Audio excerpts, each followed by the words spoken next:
We have Rafael Cortez on the call. And Rafael, I appreciate your time. We're going to talk a little bit about some wholesaling tonight. I know that's a very popular topic, especially with some of the newer to real estate investors that are listening. But before we do, I want to make sure to direct everybody to your website. So reiwholesaling.com. I'll make sure to have that link in the show notes. But Rafael is also very active on Instagram. So look him up, Rafael.CEO Pulse. Is that right? No, that's an outdated handle. It's Rafael, Rafael Cortez, Cortez, CEO. So it's Rafael Cortez, CEO. Okay. Well, we'll make sure to update that at least in the show notes. So I really appreciate your time. I've had some of your counterparts on the show. We've always had a great conversation. But you've been doing this for quite a while here now, and you have kind of an interesting background. So let's start there. Yeah. Well, first off, thank you for having me on, Jack. I appreciate it. And I jumped into real estate back in 2009, right? I started doing fix and flips and eventually found my way into wholesaling. So I kind of started backwards. Usually people begin wholesaling and then they'll fix and flip. But I was running a couple other businesses back then, and I knew I wanted to park my cookies right in the real estate space. So that's how it all just kind of came together. I mean, yeah, that's a premise. In 2013, I started wholesaling and really fell in love with the idea of just, flipping invested interest instead of flipping hammer or, swinging hammers around and dealing with people. So I kind of fell in love with that particular process and went to town, with that over the last, 10 years or so. So you're an organizational psychologist? Right. Yeah. So I'm a business psychologist. That's my background. So I launched my first business when I was 21 years old. Through the process, I went back to school, got a bachelor's in business administration. I got my first master's in general psychology. So you have to go through general psychology, and then you can pick a specialty. And I picked business, right? So it's a combination of people and systems, and how it all connects at a psychological level. So, I mean, it's pretty, I geek out on that kind of stuff. Every time I say it's pretty interesting, I get, people that kind of nod their face, but it really is to me, just understanding, human nature at a deeper level, and then how to connect that with business processes and models. I mean, what we do as entrepreneurs is try to figure stuff out so it works, and flows, right? Think automation, think delegation. How does any of that happens if there's no synergy between the person and then the process behind it? So that's what it all kind of compiles into.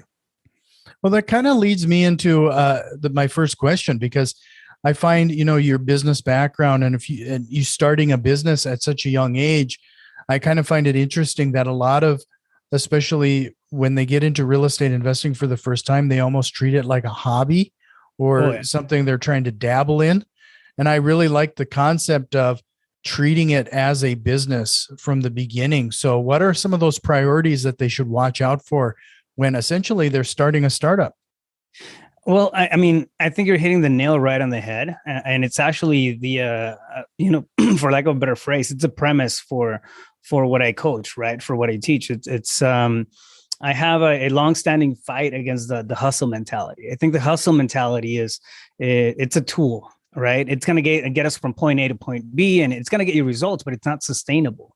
And it's all fine and dandy if you're looking at, at getting into something for a short term, but long term, it's going to burn you out. It's going to wear you out. And it's just not something that can be done, for a very long period of time, meaning, trying to figure things out and running from the sense of glorified sense of hustle all the time. You have to build systems.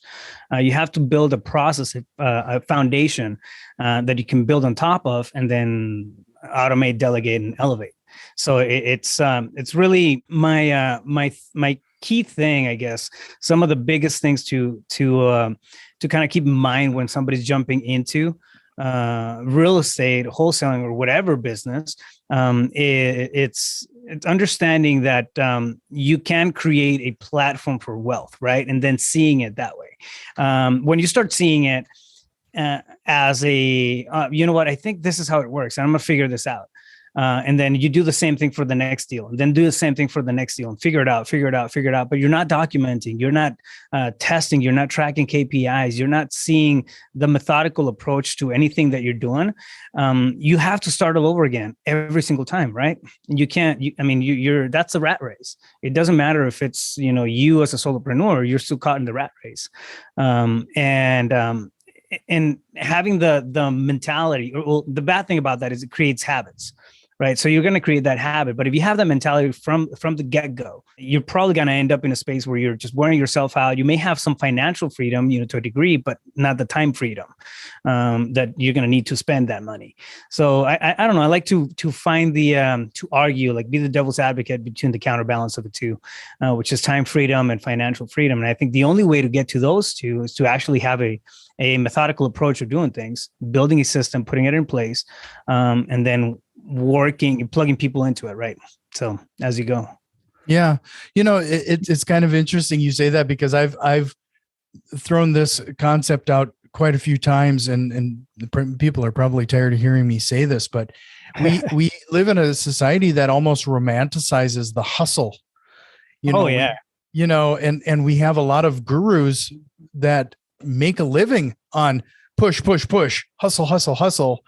Yeah. Why do you think there's so many people that are attracted to that mentality? I think it's a glorified sense of what's next, or it can come down to a sense of achievement, right? Now we all have a need for validation. It doesn't matter who you are. There's going to be a need for validation, and I think having people acknowledge that hustle.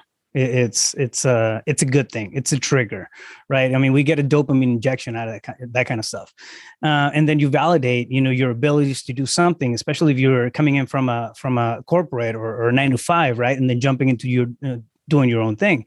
It's like you just became a whole different breed of human. It's just, that's really how it works, because now you're betting on yourself, right? But I think what gets us for the most part to take action in that direction, it's the belief in that hustle. I think people believe more in the hustle than they believe in their own capabilities. Right. So if I have, I may not be the smartest guy. I may not know what I'm doing. I may not know this, may not know that, may not know the process, may not know the people, may not have the network, may not have the money, but I got the hustle. That's why I'm saying it's a great tool. It's a great, way of getting, breaking into the space and working through that survival stage that usually happens at the beginning when you're launching a business, right? Why? Because you have the hustle. We have the ability to figure things out. Now, long term, it's just, the reality is it's just not sustainable, right? Mm-hmm. And at the end of the day, in my ideal world, I'm looking to create a business. I want to create a business that gives me the time freedom and the money freedom that I want. I want to own my options.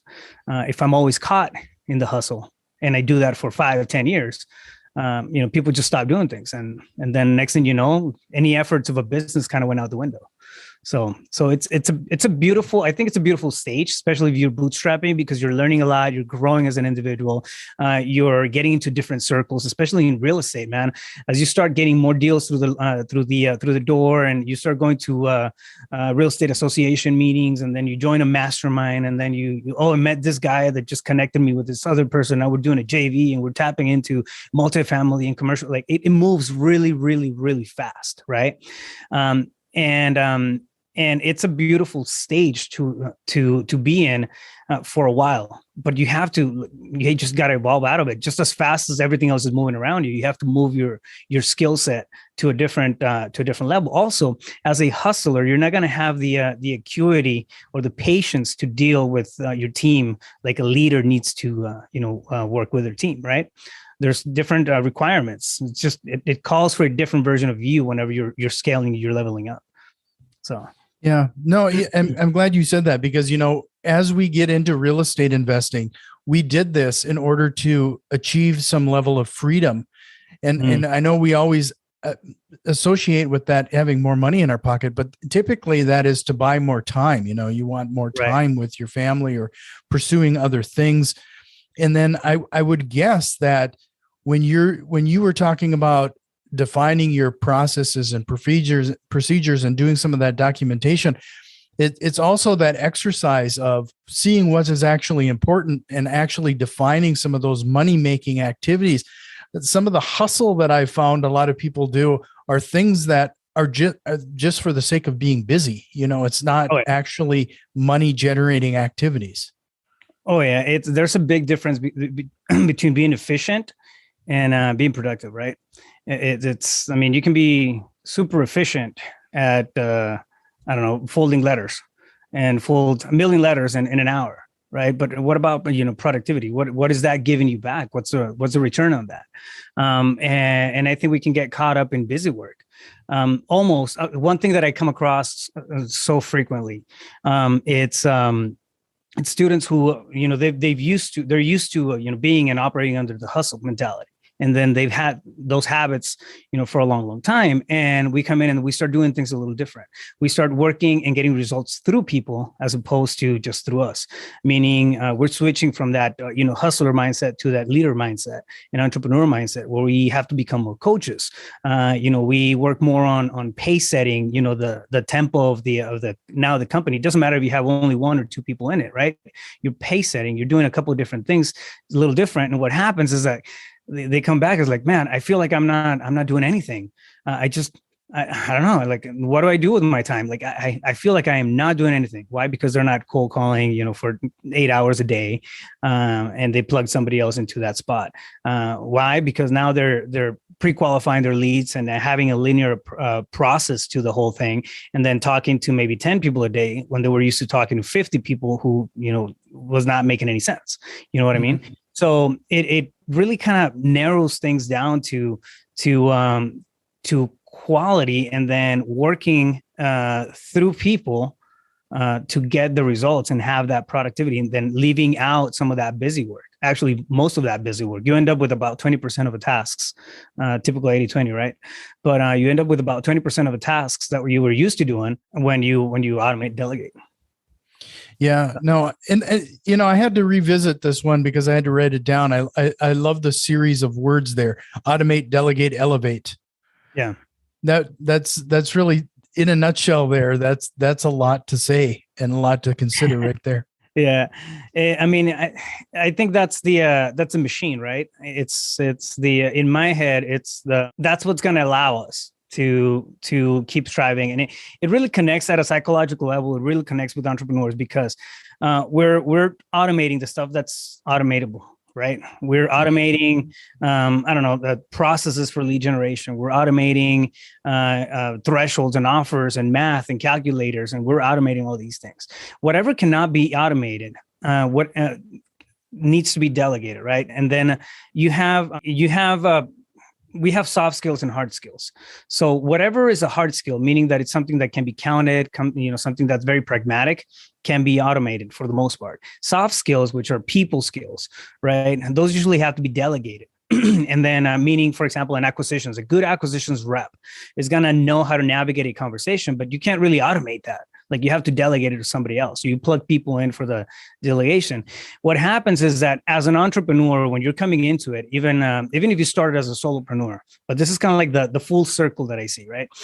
You start as a solopreneur, and then you're doing stuff and you're learning. And again, you're evolving along with your business, and you're going to masterminds, you're growing as a person. You're like, oh, you know what? I was used to doing acquisitions. I don't want to do acquisitions no more. And I'm going to delegate that to somebody else. I was used to cold calling. I'm not going to cold call anymore. I'm going to delegate that to somebody, or automate that, or do to a company outside, or delegate it to somebody in-house. Dispo, you start evolving, kind of progressing through these roles. But your mindset does the same thing. You start having a mind shift, right? And what happens, you get to a point where what you're doing in your business is just becomes a task as opposed to the purpose and the goal.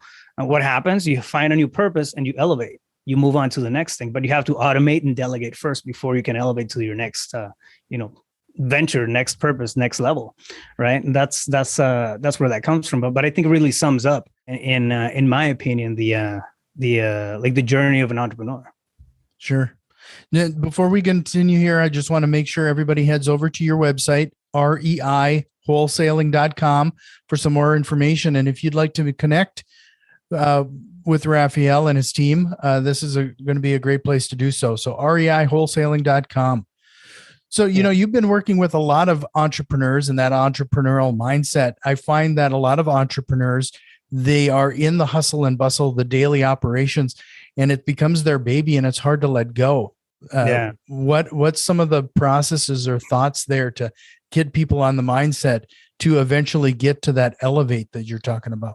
It's funny, but a lot of it comes down to ego. It's either, ego getting in the way of, what, I do it better. If I want something done, I got to do it myself. And that's the first kind of mental barrier, right? Or it's going to be fear on the opposite side. Oh, you know what? I'm not going to have the results, and I'm not going to make any money, right? Mm-hmm. At the end of the day, I think it comes down to prioritizing right. We have different priorities at set stages. We have different stages as we progress through the business. And I have those outlined, right? But we have different stages, and each stage will call for priorities in a certain order. And you're going to have certain challenges in a certain order.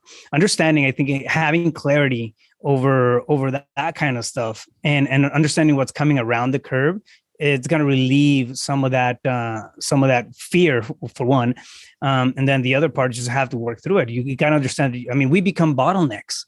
We become bottlenecks to our own businesses. It's the old adage, right? He's a victim of his own success. Because now he's working, 18 hours a day because he can't stop. That's what it really comes down to. But it's either going to be one of the two, right? The ego kicks in, and then I can do it better than anybody else can, so I have to do it, or the fear of loss. So understanding that those are the two biggest things playing into it when you have that grip on control and you can't release it, right?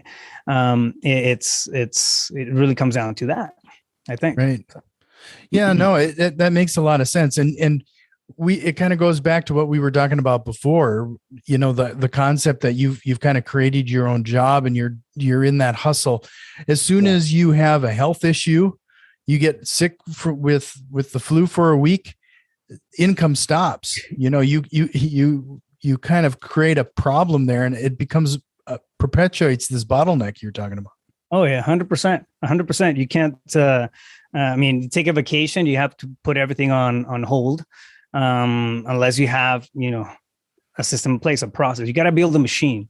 You have to build a machine. Like, there's no way around it. Yeah. That's how, the biggest or successful, companies do it. It's not a one-man shop. It's a collective effort of everybody kind of, playing into it. So I'm sure a lot of people are going to give me ribbing if I don't ask you some questions regarding actual wholesaling and talking to distressed sellers.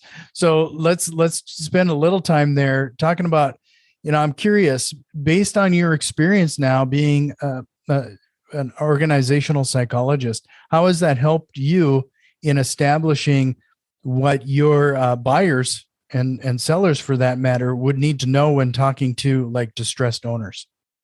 Oh, I think it's honestly, it's been one of the biggest tools that they can tap into, and it doesn't have to be as complicated as that. I kind of went overboard with it just because it's aligned with my career, but I started understanding, getting very proficient with disc profiles.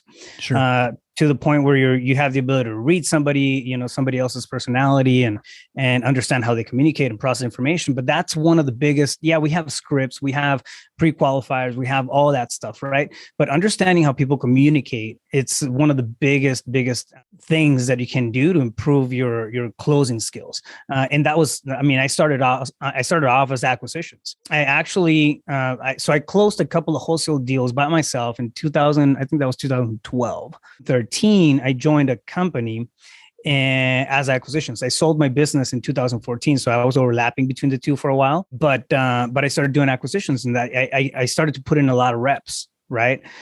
Just face to face, understanding disc profiles, disc assessments. You have drivers, you have influencers, you have steadies and supportives, so same thing, and then analyticals, and understanding how each one of the main behavioral traits plays into communication. So I used to be of the school of thought that if somebody wasn't doing the same thing I was doing, meaning smiling or being all happy and energetic, and like, they just don't like me. They don't like, and it's not true. It's completely, it's completely, absolutely not true, right? It's just, it comes down to behavioral strengths and personality. So that plays a lot into understanding how people communicate. How when you say something, it's going to be caught and on the other side of the table.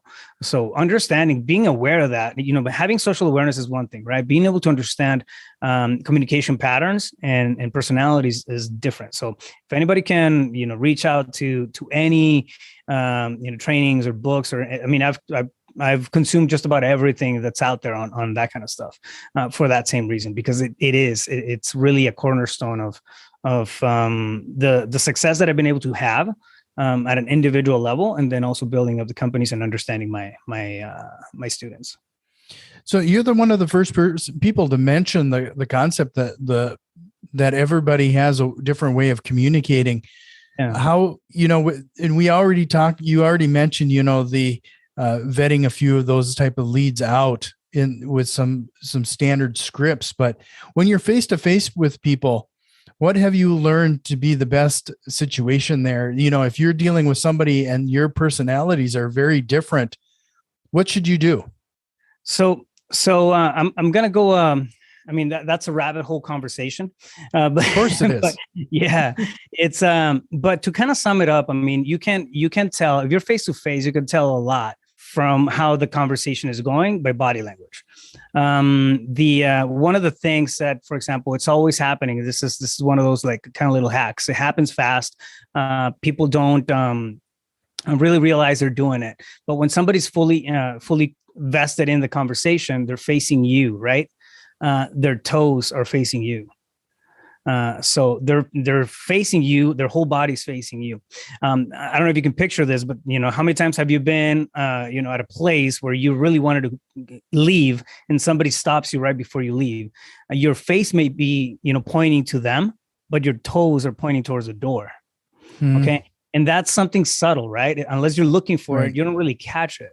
But it's one thing that if you're negotiating, if you're talking to a seller, and then they turn their toes away, I mean, you lost the connection there with them. So it's definitely not building rapport, and it's really like an indicator. What you do is you backtrack it. So you backtrack the conversation to before, whatever it was you were talking about before that happened, and then you get to a point where you're able to navigate the conversation, as opposed to, that boiler room, type of setup where you're closing.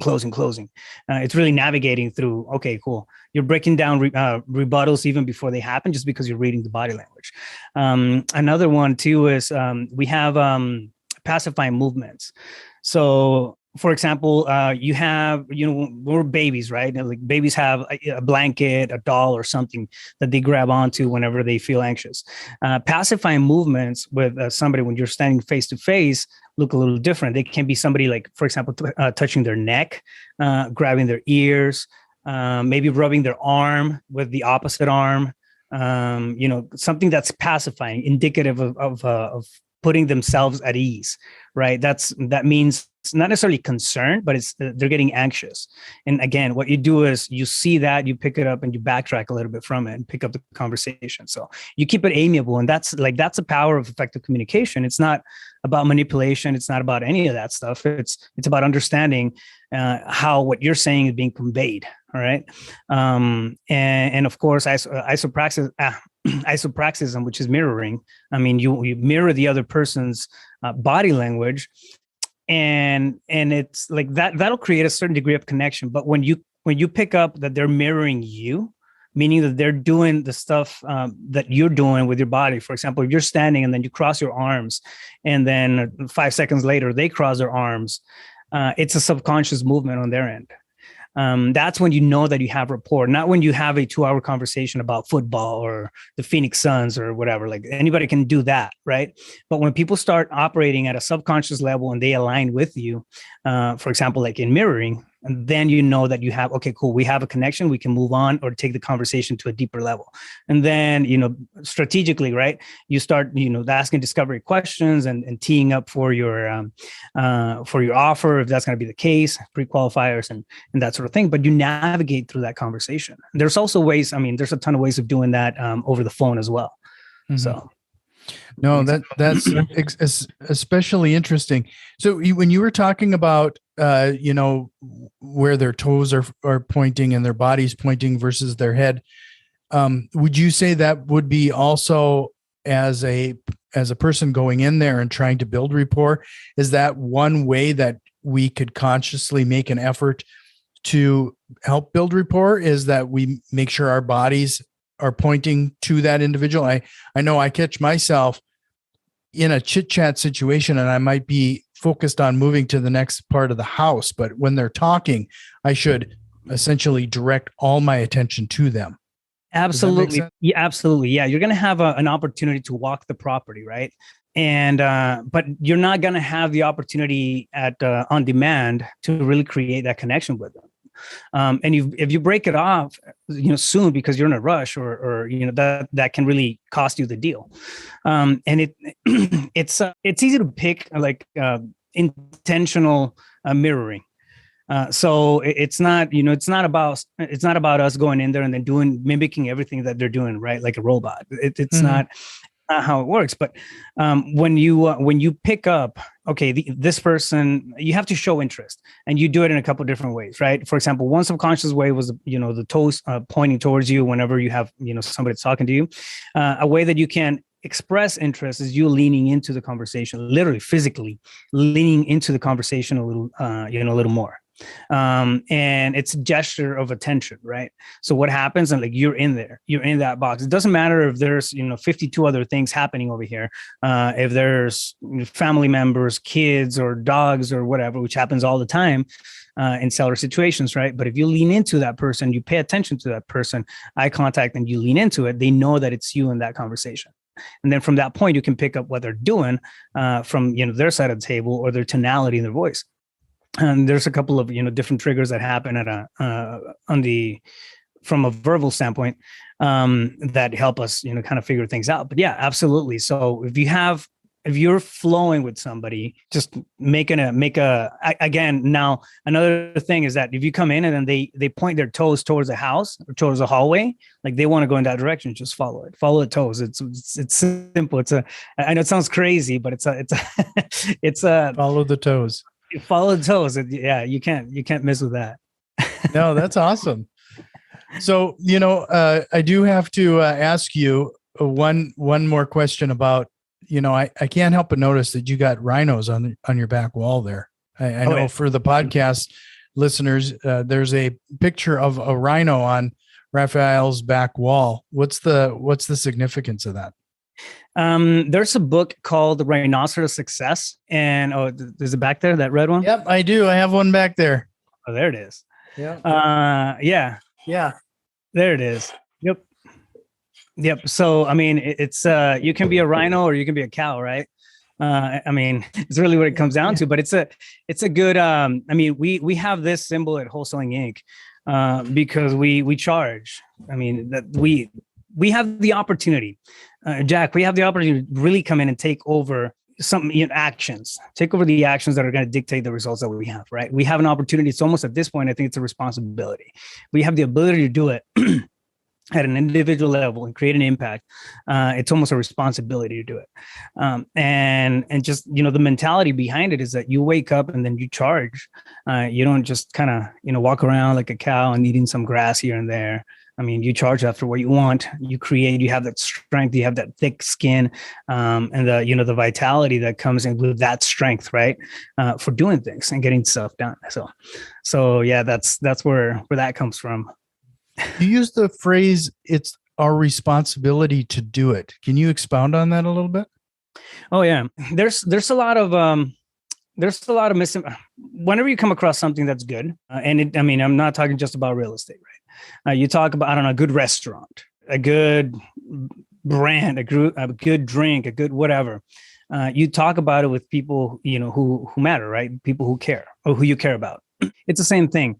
When you tap into something that you really feel can have an impact, can really be an impact in somebody's life. More importantly, a ripple effect in hundreds of others. It's a responsibility to share it, especially if you're in the position where you can come in and then take those actions, right? And I think granted, there's turmoil at a societal level. There's all kinds of stuff changing in economy, left and right, and it's crazy out there.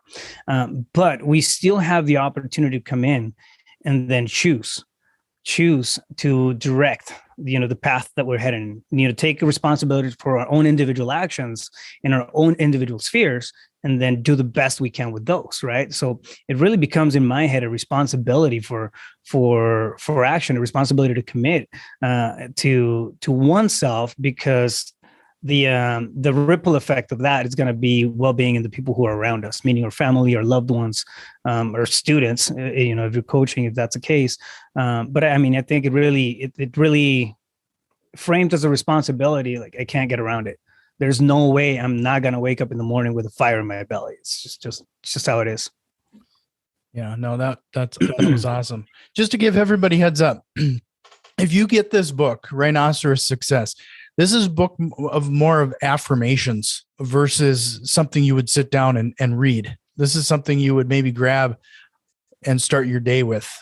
Great book, but I don't want everybody to think you're going to get learn wholesaling from it. Right. You're not going to learn wholesaling from it. Yeah. But it's a great book to get your mindset right for the day, to charge ahead. Right. So this has been a great conversation. I really appreciate your time, and I hope you'll consider coming back again sometime. And before we let you go here, reiwholesaling.com. And I warned you it was coming. Is there a question you wished I would have asked you here tonight? As far as, maybe the system, the process, the overall process, or blueprint of the wholesaling business. And that's how to break it down. I think one of the things that usually happens with people who break into wholesaling is they hear 1,000 video, they watch 1,000 videos on YouTube, and then there's a lot of pieces that are just kind of flying around, right? But there's no clarity. There's no linear process to it. I think a good question would be, what is a good flow for a business model, for a wholesaling business model, which I can give your audience something to kind of chew on. That'd be awesome. And so, frankly, I apologize for missing the most obvious question in front of us here, especially talking to you. No, we went straight into the meat and the potatoes of the psychology aspects of things, but no, I mean, and I can talk about that for days. So, I mean, just to kind of have an idea, right? I mean, there comes a point. There's a big difference between the hustle and then the business mindset, and it really starts with a fundamental, base of what to build on. For example, understanding that you have 6 stages in a wholesaling business, it's going to go a long way. Stage number 1 is sourcing. You got to source the leads. Any way you put it, you have to source leads. You have to find those properties, right? There's different ways of doing it. It's, very methodical processes and whatnot. You have cold calling, you have pay-per-click, you have SMS. There's right ways and wrong ways of doing each of those. But at the end of the day, it comes down to that stage 1, which is the sourcing. After you source a lead, you move on to stage 2, and that's converting. So you pre-qualify the leads. That's when you have, the pre-qualifying conversation. We do it based on motivation, timeline, condition, and price. And again, we have, a specific script that we go through to pre-qualify those leads. Then the third stage is acquisitions. This is where your whole acquisitions process happens. This is where you start to actually analyze a property and look at, have discovery conversations, where you actually start to consider presenting the offers. You don't present the offers when you're sourcing or when you're pre-qualifying. That's when you lose people. And it's not a linear process, right? And you have the next thing, you get the deal locked, and then you move on to dispo. So you sell the deal. That's stage number 4, dispositions. Again, you can either just blast it out to your email list, or you can create a methodical approach, which we have. We have a 21-day process of how to actually dispose of the properties properly. And usually they sell within 4 to 6 days. They're gone, if not sooner. But at the end of the day, like most companies or most businesses stop right there, right? I sold the property and that's it. That's all I got. I think it's very, very important to understand that you need to track your metrics. You need to track your numbers, your KPIs, key performance indicators, right? You need to track your reach, your conversion, your cost per lead, cost per prospect. And there's easy ways of doing all that stuff that allow you to stay consistent, with that type of stuff. So stage number 5 is measuring. You measure KPIs, measure your efforts. And then stage 6, you improve. You come back and then you actually have a breakdown conversation, go through a series of questions, and you break down deals. Believe it or not, we still break down deals on a regular basis in my company. And what happened here? Where did we leave money on the table? What could we have done better, right? And that's the stage 6, which is improvement. All right. So you have these 6 stages, and that encompasses the whole business model of something that can be automated and delegated. Why? Because you can automate or delegate, the sourcing, and then do the same thing for the converting. You can train people. You can actually delegate acquisitions. You can't automate it, but you can delegate it. You can automate some parts, but you do delegation for that, and then dispositions, right? Automation can happen on the KPIs part. And then the measuring, it's also, it's a team effort. It's a collective thing that happens. But creating a business model like that gives you a framework of where to improve. More importantly, it helps you find out like where your bottlenecks are. So meaning if you don't have enough leads or prospects for acquisitions, is it a converting problem? Is it a lead generation problem? Or is it a sourcing problem? So you kind of backtrack it to each one of the steps, and you can pinpoint. If you have people in place, you can pinpoint, okay, this person is not doing, it's clear accountability. It's simple accountability when it comes down to it. So having a good fundamental structure of what that is, I think it's very important. I have if it's all right with you, I have a PDF that they can download. If they go to reiwholesaling.com, they can download a PDF which has the blueprint in place, and then all the KPIs and everything that they people need to kind of watch out for as they're starting off. No, that's the first time I've heard those last 2 steps. I get a lot of people, we talk about wholesaling quite a bit, but it's that measuring and improving that I think is missing from a lot of people's plan. So that's and it's really the game changer. It really is, because if you're not aware of that, if you're not aware of what's happening with your efforts and your results, you're going to keep doing the same thing over and over again, right? There's nothing to compare it. So yeah, you stay in the same pond. Yeah, that kind of takes it from what you originally said, the automate, delegate, elevate. You're not going to get to the elevate unless you do those last 2 steps. 100%. 100%. Well, Rafael, this has been great. Again, reiwholesaling.com. Take advantage of Rafael's offer there to download that blueprint. Hope you'll consider coming back. This was a great conversation. Absolutely. I'd love to.